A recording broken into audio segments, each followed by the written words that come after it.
First 2 times it happened, I passed out from the vertigo and shaking. Yeah, panic attacks suck. I mean, I myself have never experienced one, but I've been around a lot of people who have, and they just look freaking awful. As an engineering major, I wish the human body had error codes. Oh, wouldn't that be useful? Like cars and computer do's, that would make fixing them so much easier. It would be so nice. The sensation of having your entire torso go numb is a bizarre one. I bet. I can't imagine. That sounds very disconcerting. That would be scary. Reminds me of one episode of House where this stupid lady using an inhaler wrong. I haven't watched a lot of medical shows and episodes of stuff. I've watched a little bit of House, but I guess I haven't seen that episode. My first panic attack happened under the influence of alcohol and drugs. I was already saying my goodbyes. I can ground myself now, but at first it was hard being scared daily.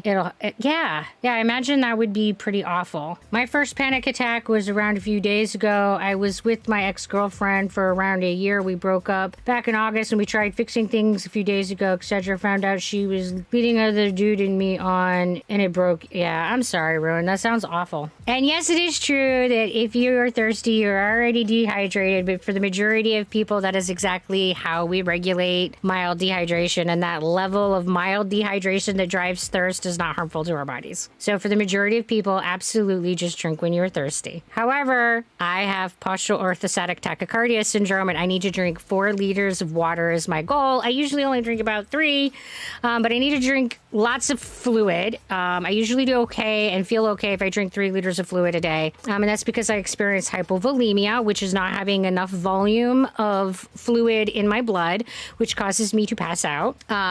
So I need to have lots of fluid intake and lots of solid intake, salt intake, in order to maintain my blood volume levels. So it's not about thirst for me drinking lots of water, which is why I was like, I'll do a water redeem so that I don't get so distracted by the stream that I don't ever drink. And that's why I drink electrolytes and not just water. I wouldn't say dehydration in America is rare as fuck. I frequently see severe dehydration. Clinically, we frequently treat it in the ED because Americans are terrible about drinking adequate fluids. And they also consume high salt, which leads to them excreting large quantities of fluid that then imbalances their fluids. So no, I will say that in America, I can't speak about any other country, dehydration is absolutely not rare, especially not for the geriatric population. It is one of the more common causes for ER visits is dehydration. When we talk about dehydration in its actual clinical definition and biological definition, dehydration is a deficit of water. However, there is a deficit of water versus a pathological deficit of water. Those are 2 very different things. And a deficit of water starts with, yes, you just have thirst, and that very mild dehydration is not harmful to the body. It is a normal fluctuation state, but you have had a shift in homeostasis stating that you do not have enough water in your body, which is why your body is telling you and triggering you to go get more fluid. Not a harmful state as long as you listen to it. That's just how our biology functions. So again, this is where language and terms comes into play, and the use of different language, the use of the same language differently and terminology differently and all of that makes talking about this stuff complex. So yeah, Queen, like I said, there's lots of degrees of dehydration, with the mildest version of dehydration being when you have the hemodynamic shift in your body that says, we need more water, I am thirsty. That is the most mild and completely not harmful form of not having enough water, because that's what dehydration is not having enough fluid in your body. I'm just pissed off that your country's hydration campaign have caused more overhydration issues than there was ever recorded dehydration. I will tell you, Danton, that clinically, that is not what I'm seeing in this country, and that is not what the data is reflecting within our country. The reason that there was a hydration campaign is complicated. And yes, it was a marketing campaign from one of the bottled water companies. It was not a marketing campaign it was not driven by medicine. So yes, there was a marketing campaign where bottled water companies were trying to get people to drink more bottled water. And they were advertising the need for fluid. This is where the 8 glasses a day came from. This is where the idea of carrying water with you came from, blah, blah, blah. was that marketing campaign. Well, if you would like to share your sources with me, I would love to see them, but you would have to share with me on the Discord, because the research that I've seen that is specifically for American population is that dehydration is still more common in the United States than overhydration. That being said, I don't think that the majority of people need to follow the recommendations that this ad campaign has promoted. I think that absolutely listening to your body and drinking when you are thirsty is very valid if you do not have any medical problems. If you do not have medical issues, drinking when you're thirsty is 100% healthy and valid, and a good way of taking care of your body, and will take care of your hydration needs. You do not need to drink a certain measured amount of fluid. You do not need to have, keep track of your fluid daily. You don't need to aim for certain cups, all of that, unless you have a medical issue. If you have medical problems like diabetes insipidus, then it becomes absolutely essential that you are monitoring your fluid intake and you are tracking how much you're consuming every day, because water can kill you, and your water consumption can kill you when you have diabetes insipidus. If you have kidney disease, absolutely, you need to keep track of your fluid intake. If you are like me and you have postural orthostatic tachycardia syndrome, you need to keep track of your fluid intake, and you need to increase your fluid intake aggressively. So in the absence of disease and disorder, listen to your thirst mechanism. It is there for a reason, and it's very good at its job. If you have a disorder, follow your medical advice that is given to you by your doctor. And if you have liver problems, you need to increase your fluid intake to help wash out the toxins that the liver is not doing as well. It helps keep the liver clean. Again, how long since you started streaming back then before you became viral?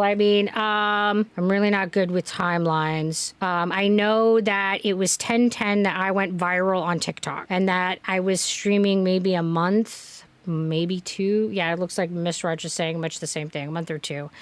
I was streaming very, very brief period of time, a month or two before I went viral. This chat has been too serious for a while. Quick, say something silly for comedic effect. Right, G-Fix?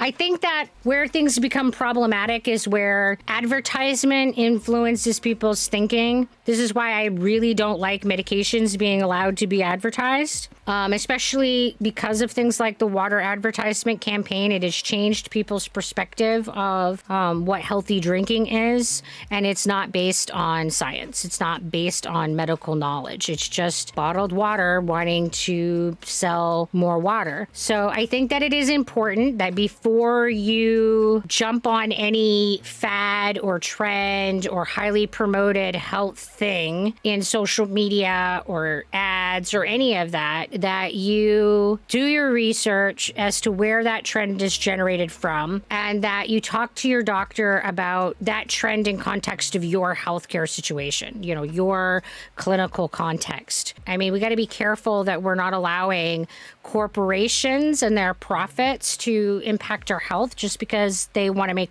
more money by selling more water, because they don't care about us being healthy. So if I stream for 6, 8, 12 hours and I go that whole time of streaming and I forget to drink the whole time because I'm engaged with what I'm doing, and that very easily happens when I have ADHD moments. It's very easy for me to get into what I'm doing and forget to do other things like drink. So I can go a whole stream without thinking to take a drink. So that's where the hydration thing comes in. So it just helps me do what I should be doing to take care of myself. White cherry zero Gatorade. I buy it in the little powder that's added to water. Glacial cherry Gatorade. There you go. I personally think that's the best flavor.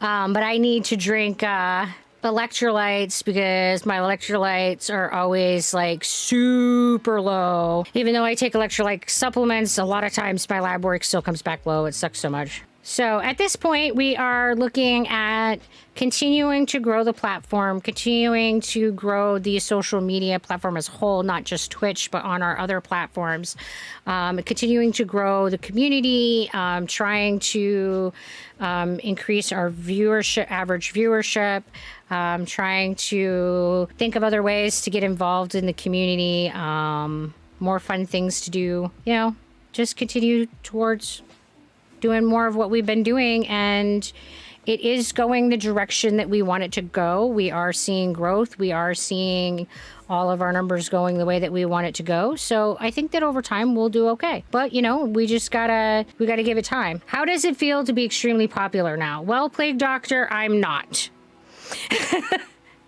I am not extremely popular now. It's very misleading. So I do have 140,000 followers, but if you look at my view stream rates, it's about 23, 25, somewhere between 20 and 25. My average viewing rate fluctuates between 20 and 25. So when I'm online and I'm actively streaming, the average number of people who are watching my stream at any given time is between 20 and 25 people. That is not a very big number, which means that I'm not a very popular streamer right now. The reason that I have this enormous following is because of that viral event, but most people who clicked that follow button did that as part of a viral event and did not convert to a viewer and a consumer of the Zebra Pig content. And that's absolutely okay. Because the reality is that happy birthday moment is not really reflective of what we're doing here in this channel. And you can't have a little 10-second video or 30-second video that summarizes everything that your channel is doing. You just can't do it. So was there some conversion? Absolutely. I used to be streaming to an average of 0 people and occasionally 1. So did we see an increase in our viewership? Absolutely. The viral event absolutely benefited and increased our channel. But I wouldn't say that I classify as an extremely popular a streamer now. I definitely don't have the viewership numbers that I would say puts me in that category. Oh, absolutely, pick me up. It's a good constant number, and it was a good increase for our channel, and it's a good, healthy viewer base, and I think that our channel is doing really well. I think the viral event was good for our channel. I think that all of this has been a good, positive thing for me and for my channel overall. Have there been some hurdles and some negative things to it? Yeah, sure. Like it's definitely been a challenge to try to scramble and do everything so quickly when there was so many people watching. Absolutely. But yeah, I'm very happy with how the channel is going. I'm very happy with the Dazzle community. I think you guys are amazing. I really couldn't ask for a better group of people to be hanging out with. You guys are amazing. I followed when it happened recently, said, I'm bored. Let's see what she's up to. Enjoyed their stream, so now I'm going to be more regular for a while at least. Who knows how long? I sure don't. Exactly, GPix, because you're going to change over time. I'm going to change over time, and we may or may not remain compatible over time. That's just how viewerships go. Well, you're welcome to consider me that, but I'm just saying that in the metrics of the world of Twitch popularity, I definitely do not garner a lot of viewership. So what do you mean the birthday video does not reflect you? I mean, you're a nice person. I don't think that it captures the entirety of what we do in this stream is all I'm saying. And I don't think that it's the entirety of what the Zebra Pig platform is. So when people see this video and then they come here, they're often surprised by the content they find. So yeah, it's definitely been a crazy and weird dynamic and a crazy and weird experience. And I will say that it's definitely been a constant battle with imposter syndrome. I constantly feel like I am not a good enough person for people to like me, let alone be following me and watching me stream and hanging out with me. So there's that.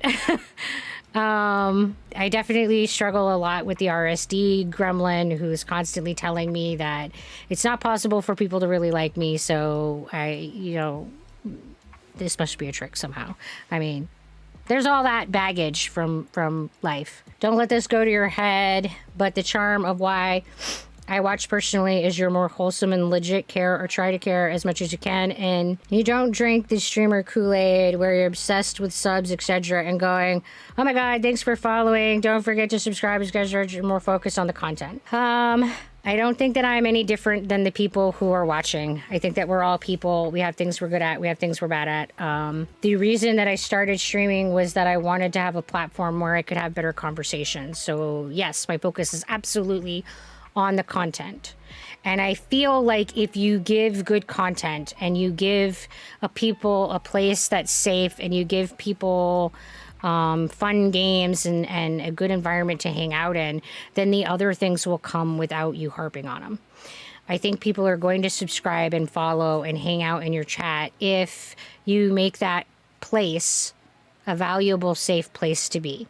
So that is what I focus on doing. I focus on making sure that this is an environment where people feel safe, and I focus on making it an environment that offers good stuff, because I feel like that's how you get the follows and the subscribes. If you're not offering good stuff and you ask for follows and subscribes, it doesn't matter how often you ask.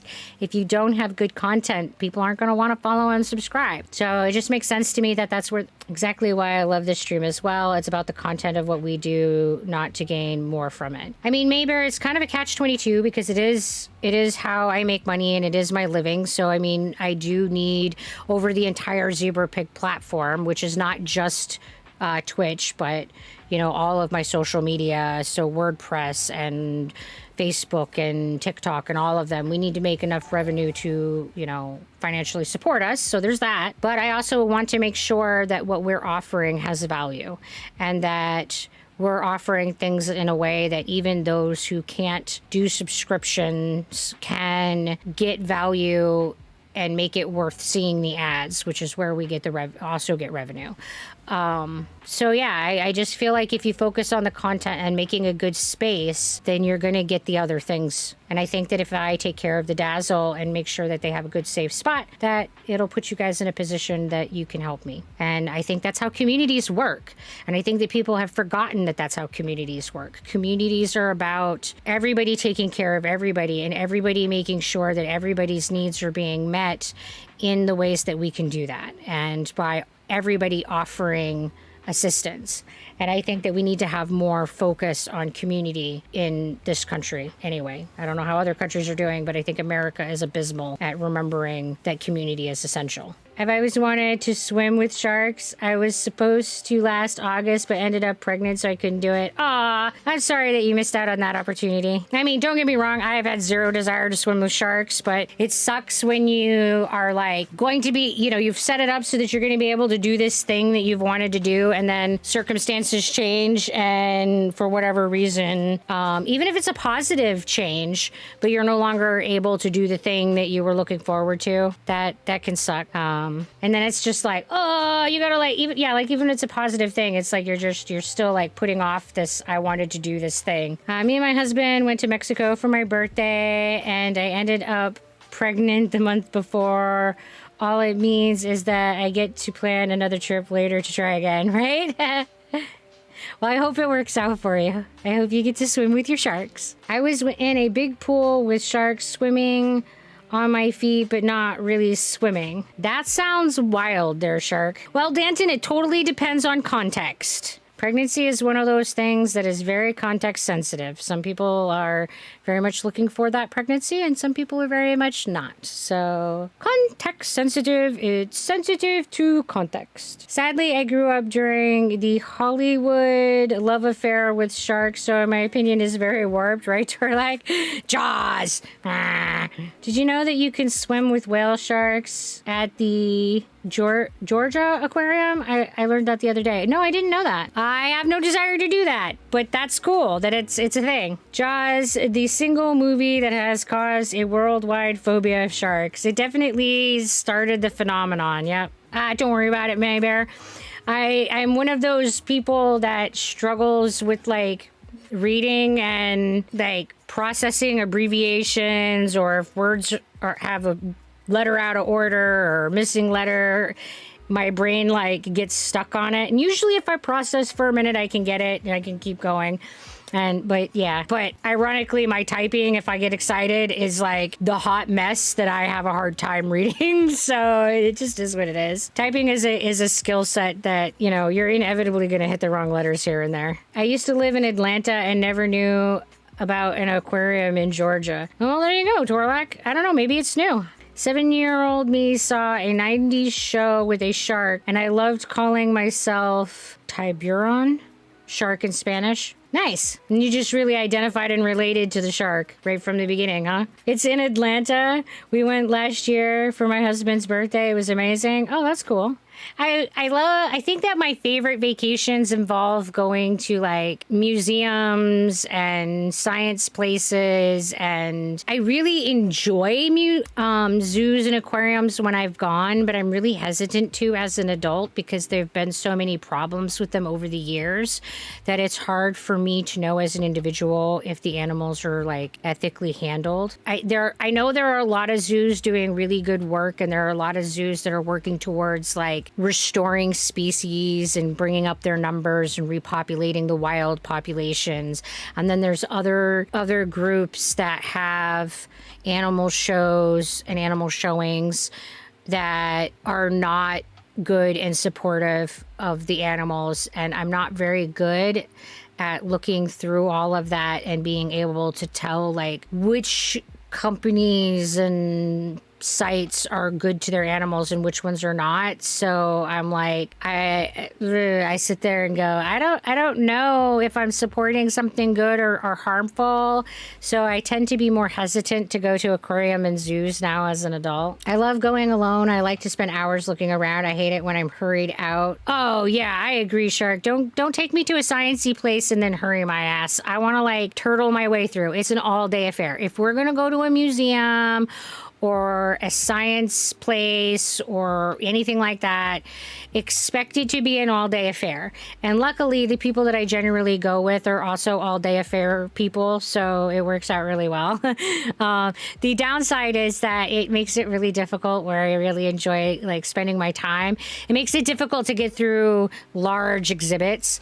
And it makes places like the Boston Museum of Science or the Smithsonian like so huge that you can't even like get through them with any amount of like real appreciation in one day. It's like, want terrible. I currently type 100 words per minute. During middle school, though, I only clocked at 40 to 60 due to the programming being DOS. I was typing so fast, if I scored a single error, the program would lock up because it had to make error beeps to the chassis speaker, the old beep boop thing in the case, not a proper speaker. I would lock the input until the beeps finished, and by then I lost like 10 to 50 seconds of typing for one error. In high school, I got a test that wasn't in DOS and scored 101.5 words per minute. The teacher thought I was lying and checked my test and confirmed I was allowed to play video games for the next 2 weeks. Right? LSU has one of the largest tiger enclosures in the USA. Mike is one of the best taking care of tiger in the South, in my humble opinion. Yeah, maybe I would definitely want to make sure that wherever I was going was a place like that, where the animals were well cared for and not mistreated, and, you know, that they were contributing towards the welfare of the animals. I used to live in a town in central Alabama, and one of the small shopping centers still had the area where they kept an ape in a cage. Oh my goodness, that's awful. I went to the Smithsonian in Washington last week. It was great, but the person I was with was trying to get me out as fast as fuck. Oh, Shark, that's awful.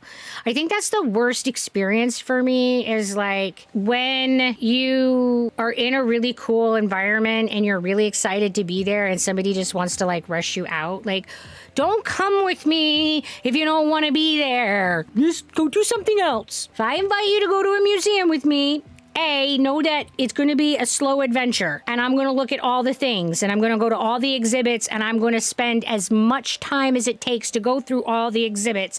And if that means from opening to close, then that means opening to close. And I'm going to want to get there as early as possible so I have as much time as possible. And if you don't want that kind of commitment, that's fine. Don't come with me. I can't stand that, like, I don't. And you can go by yourself. Just don't do that to people. Don't squish the excitement and awesomeness of the experience because you want to, like, I don't know, race car drive through a place. Exactly. I love reading, taking pics, and going to exhibit to another one by one. Can't miss a single one. Right, Shark? And if there are like experts there to talk to, I want to have a conversation with them. Like, if there are people who are doing a like presentation, I want to have a chance to talk to them. I want to see see all the presentations from beginning to end. So if I miss part of it, I want to stay until I can see the part I miss. You know, like I want to experience the whole thing. And then, yeah, I don't understand. Old, perhaps, more that Mr. Arch was tech inclined and knew DOS was a thing, right? Yeah, he's definitely more inclined to know the nature of a DOS thing than I am. I don't even know what DOS stands for. I bet the S is system. Other than that, I have no idea. And that's just a guess. But I bet it's something system. Dead on system. Right? I mean, I was definitely around in that era, but I am definitely, disk operating system. I was gonna say, I bet it's a type of system that anyway these days it's decrepit old system, right?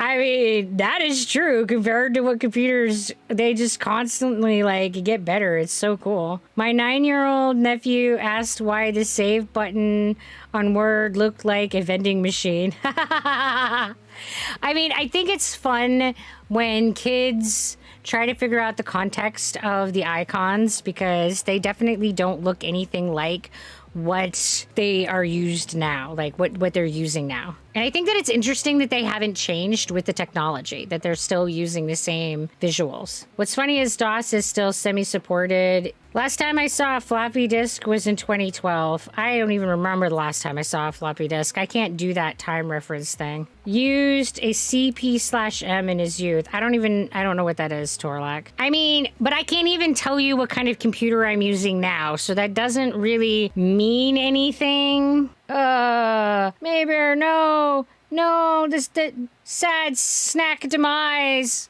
No, that's just so much sadness. I hope that at least he's very young, because it sort of makes it a little bit more okay. If he's oh, okay, yeah, 9 months, they don't know the sin they just committed. But if they were 19, I'd be that's a double sin, because not only did they destroy your snack, they knew what they were doing. 9 months, that's at least forgivable, because they know not what they do. If it wouldn't have been your son, I know a certain cake thief. If they're 19, they get to go to work and replace it. To the slave pit till you can buy me a new Klondike bar. 9 months, bro. Better go to snack prison. That stuff is expensive. $1 per bar? Hell nah. Right? I don't know. He just wanted to play with it. Didn't even eat it. Exactly. They're just curious. And I bet it felt fun squishing it. I'm sure. But man, so much snack sadness. Ugh. I think it's pretty awful when you have a really yummy, delightful snack and something happens and creates snack sadness. Doesn't matter if you drop it, somebody bumps into you. I remember that there was a time that when we were not financially well, we were struggling, and I had saved up enough that we were each able to get ourselves a little treat, and I'd gotten myself this particular type of ice cream I really liked, and I had a fumbly moment and dropped the ice cream on the floor, and the bowl broke, and there was just broken shards of glass all through the ice cream. So it was absolutely not even safe to eat, whether or not you wanted to do the 5-second rule. I just was absolutely devastated. I was just oh! So, man, it is totally valid to mourn a snack. I mean, man, mourning of snacks, it's a thing. I once had no food, made myself the only 2 burgers in the house just for me to drop on the floor. Yeah, those moments are just awful. I was hoping for a meat suit upgrade as I get older, right? Wouldn't that be nice, Torlak? What is that? What is the name of that book? Altered Carbon. It would be so nice if we could design bodies and grow them in a lab and then take our essence of self and just put them in that body so that nobody had to suffer any kind of disease at all, ever. That would be amazing. Definitely presents some interesting questions though. If some of these things are driven by our DNA, how much of my personality would change if I was in a different body? You know, if you copied all of my personality onto this disk, this computer thing, you know, what they called the stack, and transferred it into a new body that didn't carry the DNA for the, you know, OCD or the ADHD and autism, you know, I didn't have that DNA in that body, would I still have those traits, or would I over time lose them because there wasn't the DNA there to trigger that to happen? Yeah, stuff like that just gets weird. Like, and we have no idea. We don't know the answer to that. Like, it's not answerable. But I think that Altered Carbon, like, presented a lot of questions to me on a biological level and psychological level that I thought was very fascinating and interesting. Like, would I actually want to change to another body? And my knee-jerk response is yes, because there's so many things wrong with this one, and there's so much pain involved, and there's a lot of difficulties and hurdles, and the disability really sucks. But then at the same time, is the other body, even though it's able-bodied, is it going to be better? Is it going to, like, completely change the taste of all my food and my sensory experience? Is it going to reprogram all of my perceptions of the world? And there's a part of attraction that's biologically driven. So would it change my ability to be attracted to the people that I am currently? Would it change my ability to be engaged romantically? Like, it presents a lot of weird questions, because we're definitely biological creatures, and there's biological factors that play important roles and influences in what we do and in who we are. And when we pose this question of body hopping, how much would that change? How much would we change as an individual when we changed bodies? I find the idea fascinating.